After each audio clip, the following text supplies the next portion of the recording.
You'll have to excuse me, I've been unwell the last few days, so I might sound a bit different. But I want to talk about a difficult subject today, actually. Maternal grief and the loss of individual identity and autonomy when it comes to being a mother and what that means in practice. So I spoke about matrescence, which is a developmental period that mothers go through during pregnancy and postpartum and on for many years. The developmental stage varies individually, dependent upon the environmental factors, the support that she might have around her, how her health is, mental health in general, what resiliency she might have or what areas where she might need more support. So that period of matrescence is likened to adolescence in teenagers. Everything changes, the brain changes, the neural pathways are formed in the brain that were not there before, the body changes to accommodate for the child, everything changes, emotionally, hormones, biologically, everything changes.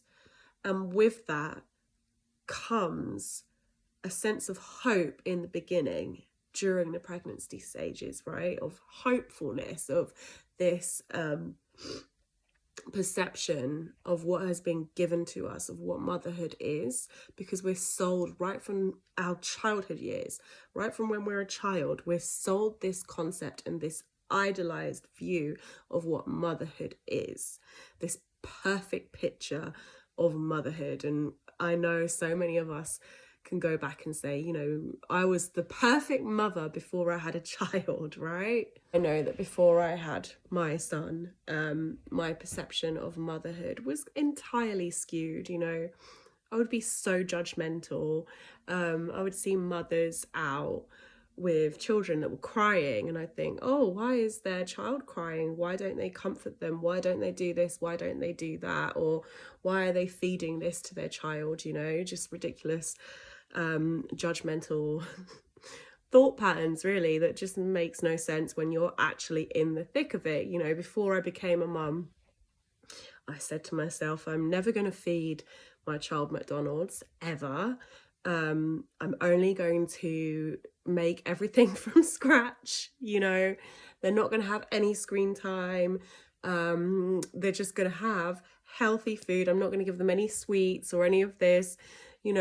I was the best mum. I was so perfect in my vision of what it was to be a mum. But then reality comes in, right? Things are difficult, things are complex, things are not straightforward. And there are days where you have to make adjustments. And so therefore, when it comes to this idolized version of motherhood, there is grief around that. There's actual real grief and real anger, because nobody can live up to those expectations. It's absolutely impossible. This idolized mother doesn't exist. And for a lot of us, that grief is so deep rooted, because it can often even be rooted in childhood, because we have these expectations of our own mothers, of wanting them to be perfect, wanting them to live up to the expectation of idolized motherhood, which they could never do because they're human, because they're imperfect. And so that grief is so deeply, deeply within us.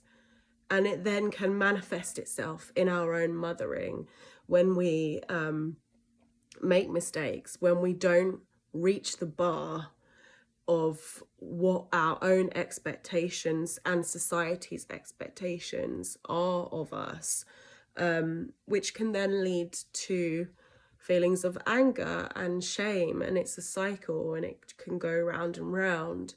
And also in the midst of all of this and all of these emotions and this turmoil and this developmental stage that we all go through, there is a real sense of loss of self.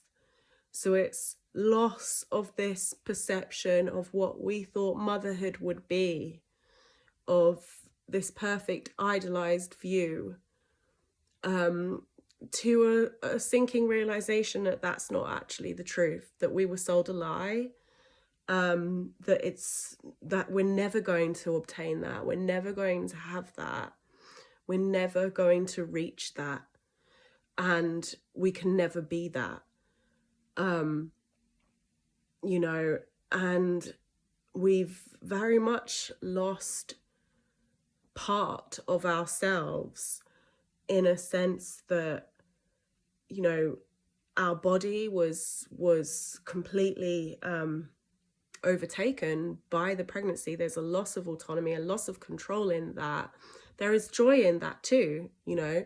It's not to say that we're not grateful for being mothers. It's not to say that we don't want to be mothers, but we are also grieving the loss of self. We love our children and we want to have our freedom and autonomy as individuals. We want both, right? Because we were told that we could have both.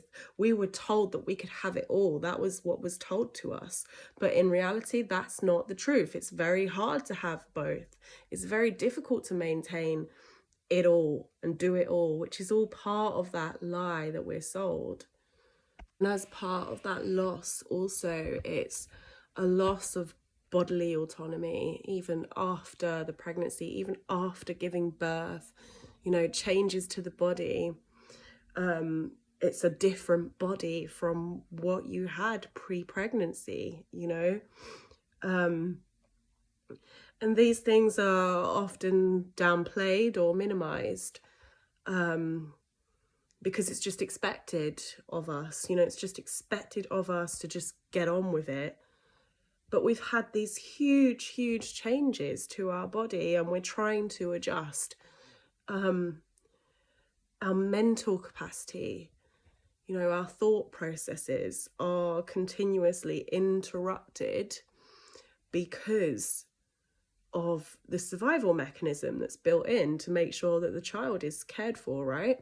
So there's so many situations where it continues to happen. And I guess, like, as a mother, you think, okay, well, this is a part of having a small baby. You have to, because it's for their survival, right? You don't question it. It's just, that's what's meant to be in place. It's very hard. It's very difficult. You are grieving your own thought processes because you don't have the space. You don't have the ability to hold space in your own mind for what you need, for what you even feel, because all of that space is taken up by the child's needs. And I guess as the child gets older, you still hold on to that expectation that, okay, you know, I can start to free up a little bit more space now.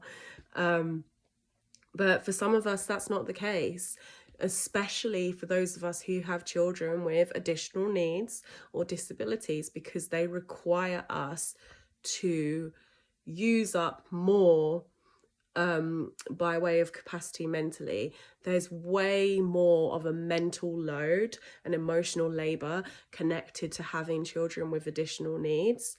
And again, that heightens the sense of loss, that you can't feel for yourself, you can't think for yourself. And also, you know, physically, day-to-day things you can't do. You know, you can't go to the toilet without being interrupted. You can't take a shower without being interrupted. You don't choose when you get up anymore, what time you wake up. You don't choose necessarily when you go to sleep, and all of these lack of choices, you know. And then there's the aspirations of perhaps what we wanted to do, or what we're passionate about, what we love, what we enjoy doing and spending our time with, that so many of us thought we'll continue on with this, you know, and then another year go by and another year goes by, and we haven't gone back to that thing that we're really passionate about, because the space that mothering takes up within our mind, our heart, our emotions, our body is so vast and so big that it can just completely overtake, and does completely overtake, everything in our lives. But a lot of this is hooked on to the concept of we must obtain this perfect motherhood. We must be always available for our children. We must be self-sacrificing. We must always be a martyr, because if not, then we're a bad mum.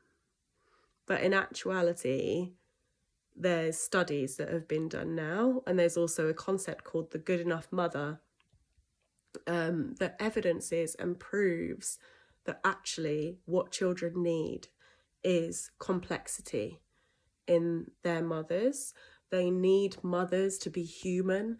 They need them to be imperfect, and that when mistakes are made, the repair work is done, that it's admitted when something has been done wrong, and that connection is strengthened and re-established again. I'm not talking about abuse. I'm not talking about instances like that. I'm just talking about being human and making mistakes, and accepting our flaws, and being really honest with ourselves, and being honest with what we need, of if we need space, if we need to go and socialize, if we need to go and pursue the things that we love, you know, because it's been proven actually that children need happy and well-maintained mothers, because if their mother is stressed and continuously in a state of loss and grief and anger, that then impacts them more. And we actually owe it to ourselves first to be able to reclaim the individual identity of ourselves. Because we can be mothering, we can mother, but we can also be individuals, and how we choose to express that identity is an individualized thing, and it's different for everyone. But I just wanted to acknowledge that grief, that anger, that rage sometimes is entirely justified, because we were lied to. We were sold a lie, and things are not as we thought they were.